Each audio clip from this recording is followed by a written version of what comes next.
Before this, we were talking about Pakistan and the transition between democracy and military dictatorship in Pakistan. And the country that follows next is Bangladesh. Quite obviously, because Bangladesh is what we used to know as East Pakistan between the years 1947 and 71. This is unknown to a lot of people, but the fact of the matter is, जब India का independence हुआ था, जब partition की बातें चल रही थी, तो इंडिया का पार्टीशन या जो पूरा ब्रिटिश इंडिया था उसका पार्टीशन 3 हिस्सों में हुआ था, 2 हिस्सों में नहीं। तो एक तो था हमारा बीच का इंडियन यूनियन और Indian territory, and there were 2 other chunks or blocks of land that were partitioned from the Indian Union. Those came to be known as the West Pakistan and the East Pakistan respectively. जिसको हम आज के दिन में बांग्लादेश के नाम से जानते हैं, वो पहले ईस्ट पाकिस्तान हुआ करता था, मतलब वो पाकिस्तान का एक हिस्सा हुआ करता था, but they had no territorial contact, they had no common boundaries, but they were both under the sovereignty and under the leadership of Pakistan as a whole, right?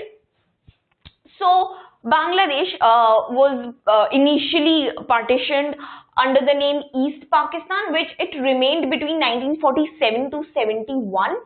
And what it constituted was areas of Bengal and Assam, which is quite obvious because even current present day Bangladesh shares its borders with Bengal on the western side and Assam on the northern side. So Bengal and Assam were the initial states of Bengal and Assam were divided, and pieces of land were taken from those states and they were made into Bangladesh or erstwhile East Pakistan. Now, why did okay? So we know why the partition happened, right? Because Muslim majority people wanted that they should have a land of their own. Otherwise, in a country like India, where Hindus were in majority, they would be reduced to a minority. The Muslims would be reduced to a minority. मतलब क्या? मतलब India तो secular country था. India knew that it would follow the path of secularism. But India में population तो Hindus की ज़्यादा थी. So Hindus were kind of the majority and the dominant population, right? So the Muslims claimed कि अगर हम इसी कंट्री में रहते हैं तो हमारा स्टेटस, इवन दो हम बहुत लार्ज नंबर्स में हैं, फिर भी हमारा स्टेटस एक माइनॉरिटी का होगा. तो हम we will never be able to become the popular or the dominant culture in our own land. So they wanted that the country should be divided on the basis of religion, so that the Muslim people and the Muslim majority areas have their own territory. So they were able to propagate their own culture, follow their own religion. So that is why the country got divided into 3 parts, where the Indian territory stood in the middle. The western part was called the West Pakistan and the eastern part was called the East Pakistan. Now the question is, why did East Pakistan break all ties with West Pakistan and came to form a new country called Bangladesh, and how this process happened, how it took place? That is exactly what we're going to discuss in this topic under Bangladesh. So let's look at the problems that arose in West Pakistan initially. The first thing was the dominance of West Pakistan. Now what happened was, जो east Pakistan था वो India के साथ एक boundary share करता था, but उसका waste पाकिस्तान के साथ कोई कॉमन टेरिटरीज नहीं था, कोई लिंक्स नहीं था, कोई बाउंड्रीज नहीं थे उसके साथ. So it was completely separate from the land of West Pakistan.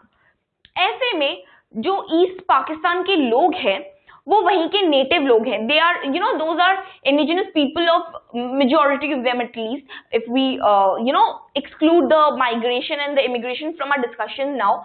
They are people from East Pakistan, right?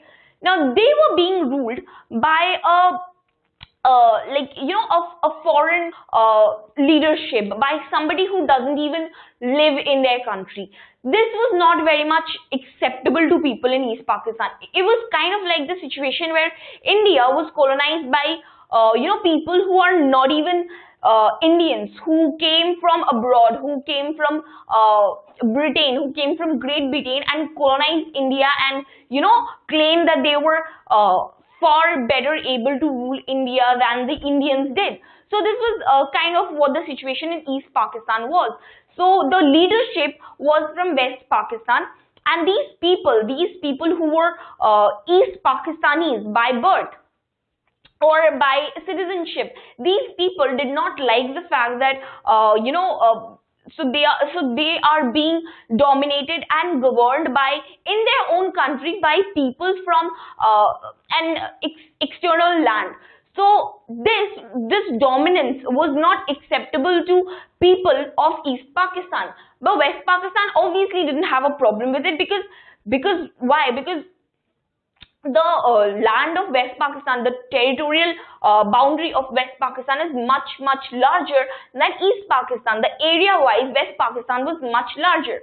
So it was kind of really obvious, though not fair, but it was kind of really obvious that the leadership would, and the main decisions would be taken in the much larger area, which is of more importance, and which is obviously more which has more it shares more territories with other countries than East Pakistan here, which is just confined between between the states of India. And even area-wise, it was a huge land, so most of the leadership would be from there. So all the major decisions would be taken there. So obviously, West Pakistan was, it was fine with the deal. But East Pakistan here had a problem, because they now were reduced to minority and subjected to external rule. So the first problem was the domination of West Pakistan. The second problem was the imposition of Urdu. Now, Urdu was, it was the language that Muslims spoke. But what happened was, it's fine amongst the Muslims. That's because it's their language. Even in East Pakistan, it's fine amongst the Muslims. But the problem was that even in the within the borders of East Pakistan, there weren't just Muslims. It was an area probably where Muslims were in majority. That is why the partitioning was done in such a way where the Muslim majority Muslim majority areas would have their own place, their own land, where their culture and their language could be dominating, and it could be the one that's most popular, the influential one. But even then, it was taken from states of Bengal and from Assam. So even then, there were people who didn't speak Urdu. There were people who weren't even Muslim at all. There were large numbers of Bengali, because what came to be known as East Pakistan was initially East Bengal. It was like West Bengal and East Bengal, and East Bengal was turned into East Pakistan, taking away some parts of Assam as well. So there were like major number of Bengalis who did not like the imposition of Urdu, because they didn't speak Urdu and it was not their language, and it was again like an imposition on their culture. And when impositions happen over people's culture, they tend to get offended really easily. So because every person has a right to follow their own language and their own culture in their own ways, in whichever way that they like. So again, since Urdu was imposed and it was not their language at all, this again offended large numbers of Bengali populations who lived in East Pakistan. Now, the third thing, unfair treatment to Bengali language and culture. This is directly related to the first one. There was large numbers of Bengali populations in East Pakistan, and because of the imposition of West Pakistan, and because it was now a Muslim majority state, India was the one that was Hindu majority, right? So even there, Muslim people faced a lot of atrocities, especially right after the partition. The Muslims that got left behind within the Indian side of the border, even those people faced atrocities. And likewise, in the in the Pakistan side of the territory, or in what constituted now as the East Pakistan, these Bengalis, they were now in minority. They were what? They were Hindus, or whatever. They were Bengalis before they fell into, before East Bengal was taken as East Pakistan. They were Bengalis initially, right? So now, since they became the minority category of people, these people now faced atrocities, because now the majority was the Muslim population, and these Muslim populations now dominated their culture and their language and their religion. So in the process, now the Bengalis were receiving unfair treatment. Right, so this is the third point. The fourth point was the fair representation and the fair share of power. Now, people in East Pakistan did not get much of a say in the leadership, right? So they were obviously dominated by people who were ruling and people who belonged from West Pakistan. So now these people from East Pakistan, they wanted to have a fair representation in their own land, in their own country. Well, the country was, as a whole, it was Pakistan, but then these people, it was their land, so they wanted that in our land and in our country we should have a say about our people. So we should have people representing us and our interests, not the interests of people of West Pakistan, or the leaders of West Pakistan. So these people also demanded a fair representation and a fair share of power amongst the leadership. So these are the problems that basically sparked the movements and the protests that happened in East Pakistan, which later, much later, helped it become a completely independent country with the name Bangladesh. So now we've discussed the initial problems. Now let's look at how the transition actually happened. What are the processes that took place, and how Bangladesh emerged as an independent country of its own, and how the political system was governed thereafter. The first thing was, because of these problems, because of all these demands of people and all the unfair treatment that they received under West Pakistani leadership, and all the problems that happened, that made people so much dissatisfied being in East Pakistan. Because of these, there was this very, very popular movement. There was this series of protests and movements, and it was led by this one person called Sheikh Mujibur Rahman, right? And this man would later, become very, very important in, in the political system of Bangladesh. So Sheikh Mujibur Rahman was the one who led the popular struggles and movements against West Pakistani leadership, and he was the leader of the party called Awami League, right? Awami League was formed in East Pakistan, and it was very popular in East Pakistan. In the 1970s elections, Awami League, led by Sheikh Mujib, won all the seats in East Pakistan and received a majority in the proposed Constituent Assembly. In the proposed Constituent Assembly, Sheikh Mujib's party, Awami League, it won a clear majority, and it also won all the seats in East Pakistan. And this proposed Constituent Assembly, this was not just for, for just East Pakistan. This was for all of Pakistan. So this was for all of Pakistan, right? So that basically goes on to say how popular Sheikh Mujib and his party Awami League was, because there was finally someone who was upholding the interests of people in East Pakistan. There was finally someone who was demanding things for them, who was upholding their rights and their demands, and who were calling movements and struggles because of the atrocities that people in East Pakistan faced. So Sheikh Mujib and his party were both very, very popular in East Pakistan. Now what happened was, he won all the seats in the in East Pakistan, and he also won a majority in the Constituent Assembly. but the West Pakistani leadership refused to convene. So the government was full of West Pakistani leadership, was full of leaders from West Pakistan. Now what happened was, Sheikh Mujib जो थे, उनकी जो party थी अवामी league, उसने constituent assembly में majority तो हासिल कर ली, maximum because all votes were in favor of him, maximum favor was for him, so because he was very popular amongst people in East Pakistan.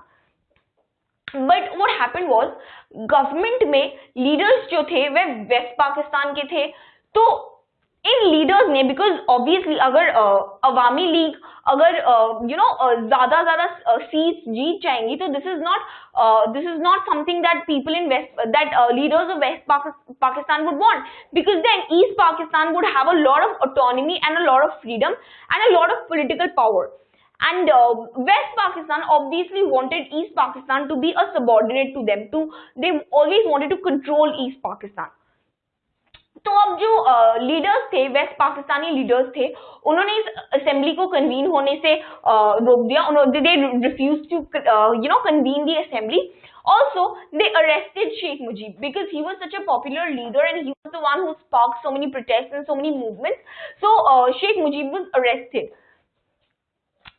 At that point of time, if you remember, when we were studying about Pakistan and its political systems, so there was this leader called General Yahya Khan who had come with a military takeover. So there was a military rule in West Pakistan at that point of time. So and the leader was under the leadership of General Yahya Khan. So this leader, General Yahya Khan, tried very hard to suppress the mass movement. Now this mass movement was basically included people from the Bengali culture. It basically included thousands and thousands of Bengali people, because they were the one who were worst affected by this West Pakistani dominance or West Pakistani leadership.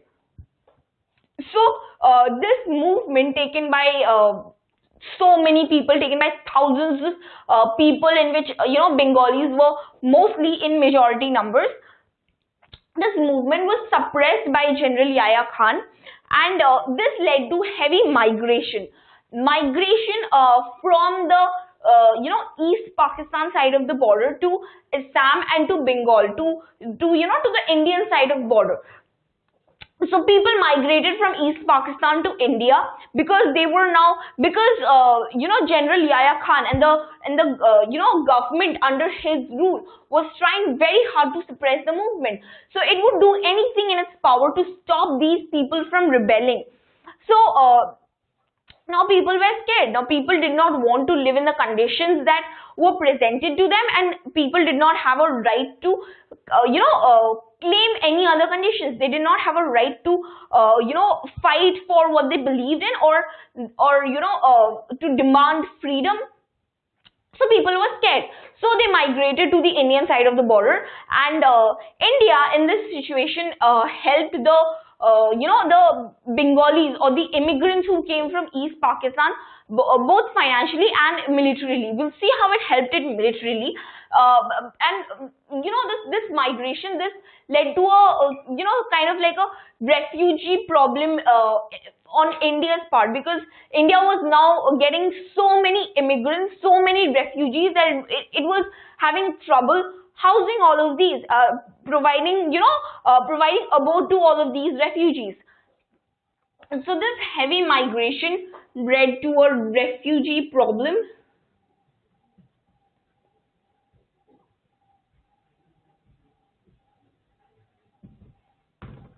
For India, right? But either ways, India wanted to help these people's cause. It wanted to help the cause of of whatever cause these people were upholding, of the demands of the Bengali people and all the protesters. So what happened after this is what we would later come to study in history as the Bangladesh crisis. Now, what basically was the Bangladesh crisis is that so people were now leaving the country, right? People were now leaving the country. They were migrating to India. And India में because of this migration, India में बहुत ज़्यादा बहुत ज़्यादा refugees का number बढ़ गया था. बहुत ज़्यादा refugees आने लगे थे और इंडिया को अब दिक्कत हो रही थी कि इन सारे refugees को हम क्या करेंगे. अब हम इन्हें ठहराएंगे कहाँ पे. अब हम मतलब so if a country has too much of immigration, right? It has too much of incoming migration or migrators. So then that that disturbs a lot of things. That disturbs the demographics of the country, of the receiving country. That disturbs the GDP of the country. That disturbs the employment situation, because then all these people would have to be housed somewhere. All these people would need jobs. Otherwise, if they don't find jobs, people would look at alternate sources of income, which is not a very happy thing in most general cases. And then so there are a lot of problems associated with immigration, if you think about it. And but then India was also determined to help these people, to help their cause. So so India was trying to help, but now it was, because of this heavy immigration, it was having problems of its own. So what happened was, so India was trying to help these people. तो अब waste Pakistan ने, या let's just say Pakistan ने फिर ये कहा कि India जो है, India is kind of influencing East Pakistani people to rebel against West Pakistan, and India is the one causing all this disturbance, all this disruption. इन्होंने कहा कि ये इंडिया की गलती है, उनके प्रभाव में आके ये सारे लोग रिबेल कर रहे हैं, उनकी वजह से, उनकी इंडिया की बातें सुन के ये सारे लोग ऐसे मूवमेंट्स कर रहे हैं. So West Pakistan kind of tried to shift the entire blame of the protests and the movements that were happening on India. So now, and India was now trying to help, or India was also trying to help these people migrating from East Pakistan to Indian borders. So this led to a war in 1971 between India and Pakistan. Why it led to a war? Because India was trying to help these people both financially and militarily, right?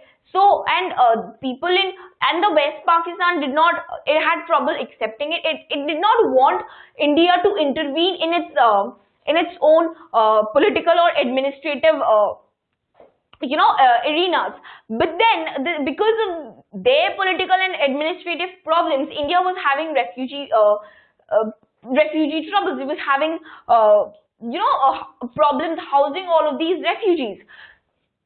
So this led to a war between India and Pakistan, and the war took place in basically over Bangladesh, what we call Bangladesh now. So, and in this war, India defeated Pakistan and India won, and so Pakistani forces were they were forced to retreat from the border, and so this led to the formation of Bangladesh. And this immediate situation before this is known as the Bangladesh crisis, which basically starts with people's protests against the West Pakistani domination, and whatever followed after that, till after the new independent country of Bangladesh was formed. So now Bangladesh became an independent country, and it assumed the name Bangladesh after this. Earlier it used to be what we called East Bengal. And Bangladesh had its new constitution, which declared faith in the values of democracy, secularism, and socialism. So, like all of these South Asian countries which were newly receiving independence, even Bangladesh said that, yeah, we will follow democracy and we will uphold secularism and socialism. And Bangladesh also wanted to have, a power sharing structure and a people's form of governance and everything.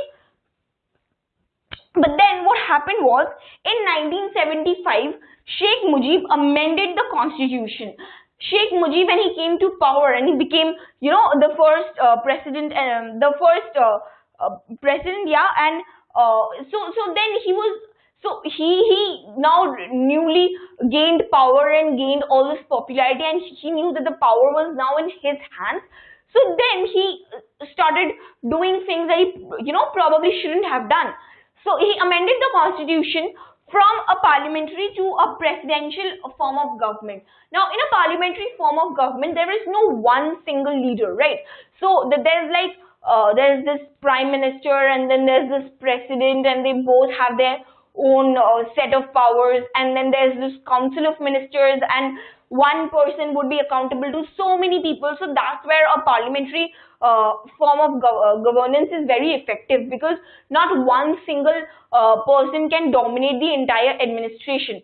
But then Sheikh Mujib wanted power in his own hands, so he changed it to a presidential form of government, where he, as the president, would exercise maximum rights, maximum powers. Also, he abolished all political parties except his own party, that was the Awami League. So now, in this country, which now newly received independence, and which now claimed to be democratic in nature, and be socialistic, and secular and everything. So now in this country, the president, what he did was he changed the, he amended the constitution altogether to limit the powers of other people, and he also abolished all other political parties. Meaning what? Meaning there was now no more competition. So his party was the only legitimate party that would remain in Bangladesh hereafter. So again, so this was again to make sure the power remains in his hands, the ball remains in his court, and he continues to rule for as long as he wants, and there would be no threat or no competition to his power. So in 1975, which is a very important year, Sheikh Mujib amended the constitution from a parliamentary to a presidential form of government, and he abolished all parties, all political parties except his own, which was the Awami League. In August 1975, now because people were being they were being alienated from the popularity of Sheikh Mujib. Now they were losing faith in him and his form of governance. So now he became very unpopular among the people. Now this led to the assassination of Sheikh Mujib in 1975, and now after this, so it started out as a democratic form of government, right? So just after independence, Bangladesh started as a democratic form of government. It had its own constitution, but then even within the democratic structure, the supreme leader, the ruler, changed the it amended the constitution to change the system of governance from a parliamentary form to a presidential form, and from a multi-party system to a single party system, to one party system. And after this, when the president was now assassinated, there was a military takeover. Now there was a military takeover, and because of this military takeover, so now there was a military dictatorship form of government, and the new military ruler was Zia-ur-Rahman. So under the leadership of Zia-ur-Rahman, this new military form of government came in Bangladesh, right? So पहले शेख मुजीब ने constitution को amend किया, parliamentary से presidential form of government बना दिया, फिर उन्होंने सारे पॉलिटिकल पार्टीज को अबॉलिश कर दिए, और फिर उनका असैसिनेशन हो गया 1975 में, राइट? इसके बाद एक मिलिट्री टेक ओवर हुआ बांग्लादेश में from a democratic government. The power was taken to a military form of government, जहां पे ये जिया और रहमान के लीडरशिप में अब ये एक मिलिट्री गवर्नमेंट आया, राइट? एंड जिया और Rahman now formed his own party called the Bangladesh national party. So even this military ruler now formed his own political party, and he won elections in 1979. So it wasn't like he kind of seized the power from from the hands of the democratic setup, and then he just started ruling without anybody's permission or without anybody's approval. He seized power. There was the military takeover, but then he formed his own party called the Bangladesh National Party, and he won elections in 1979. But then what happened was, he was not obviously he was a military ruler, so he was, by nature, his rule wouldn't be very democratic, right? So people started protesting. People grew, people didn't like the way he ruled. They grew restless. There was unrest in the country, so they started protesting. So now there were huge public protests, and in these protests, there were large numbers of students involved, which is a very, it's a very distinctive feature of the protest that happened. The students were in the forefront of these protests and these movements. So even though Zia-ur-Rahman had contested elections and he had come to power, but his rule made people very restless, and people had started protesting now. And because of these protests, he allowed some political activity, right?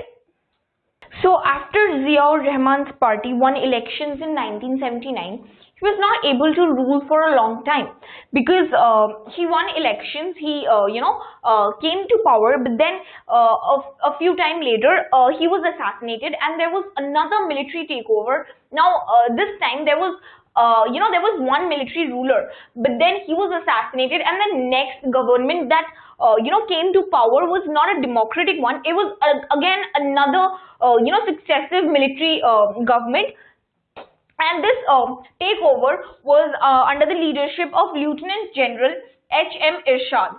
So Zia-ur-Rahman was killed, and in his place, and in his government's place, there was again another military government that came to power under the leadership of H.M. Irshad.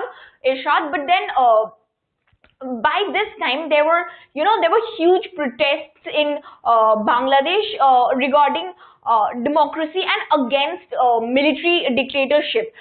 So people were kind of infuriated with the military rule, and now they wanted democracy back in their country. So for whatever short span of time military rule had existed in Bangladesh, people were so frustrated with it, with its oppressive nature, that now there began huge protests in the state of Bangladesh, huge pro-democracy protests.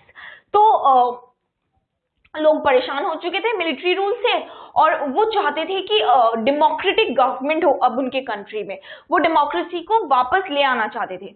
तो इसकी वजह से लोग फिर से protest करना शुरू कर दिए, और इन प्रोटेस्ट के इन प्रोटेस्ट में बहुत लार्ज नंबर्स में स्टूडेंट्स भी इन्वॉल्व थे। So in these pro-democracy movements, students were in the forefront of these movements, right?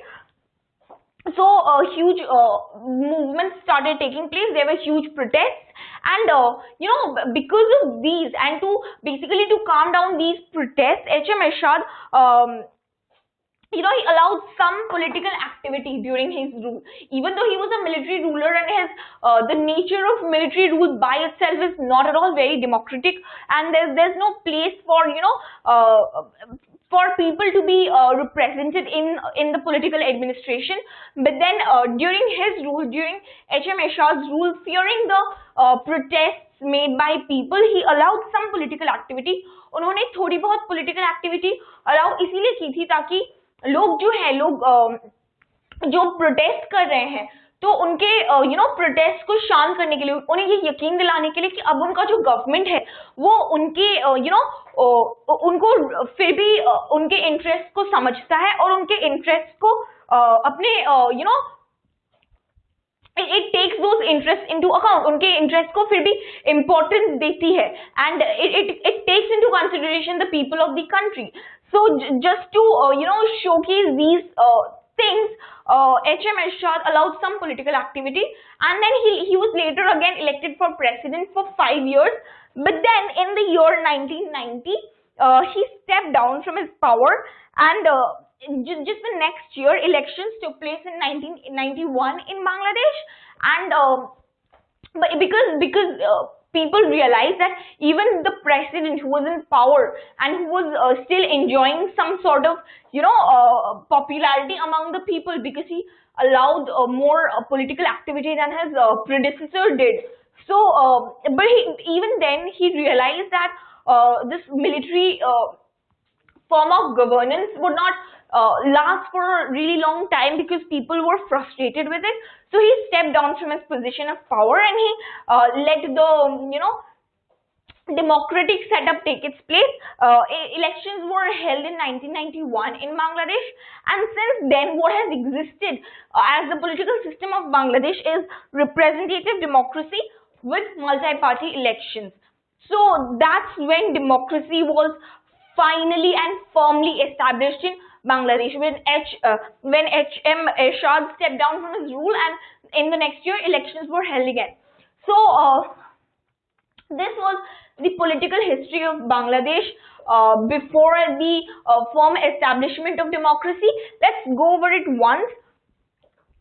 So Bangladesh के लोग जो थे, जो ईस्ट पाकिस्तान थे,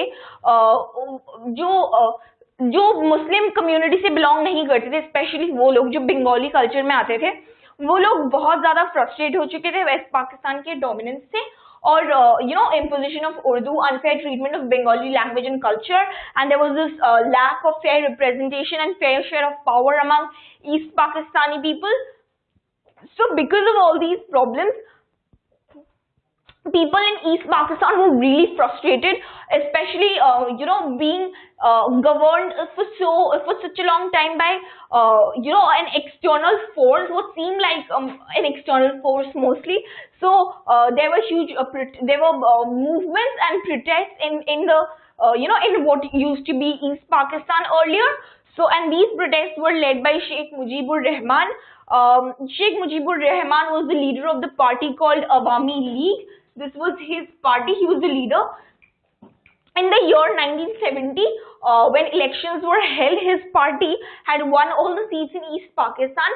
But apart from that, he had also won a majority in the proposed Constituent Assembly for all of Pakistan. However, the government, which constituted of West Pakistani leadership, refused to convene the assembly, and they arrested Sheikh Mujib. The leader at that point of time of West Pakistan was General Yahya Khan. He suppressed the mass movement. He tried very hard to suppress the mass movement that was basically carried forward by thousands of Bengali people, and this led to heavy migration from East Pakistan to the Indian side of the border, and this migration led to very big refugee problems for India, because it was having trouble accommodating all these refugees. India nevertheless decided to help the cause of these people, both financially and militarily. Now this led to what is called the Bangladesh crisis, which ensues all of this, and the war that followed in 1971 between India and Pakistan, in which India came victorious. And because of this victory, because Pakistan had now lost, so the new state of Bangladesh was formed. The new country of Bangladesh was formed. Now Bangladesh adopted this new constitution with values such as democracy, secularism and socialism. But in the year 1975, Sheikh Mujib amended the constitution from a parliamentary to a presidential form of government, and he abolished all parties except his own, except the Awami League. This led to him losing his popularity among the masses. Now he was assassinated in August 1975, and there was now a new military ruler called Zia-ur-Rahman, who formed this was a democratic government. Now this was taken over by a military ruler. The military ruler formed a new party called Bangladesh National Party, and with that he won elections in 1979. But then he was not able to rule for long. Zia-ur-Rahman was assassinated, and there was another military takeover by Lieutenant General H.M. Ershad, and even during his time, there were huge public protests for the cause of democracy, and there were a large number of students involved in those protests. So HM Ershad, allowed for some political activity to take place, but then in the year 1990, he finally stepped down, and elections were held in the next year in 1991. And since then, there has been representative democracy with multi-party elections. That has been the political structure of Bangladesh.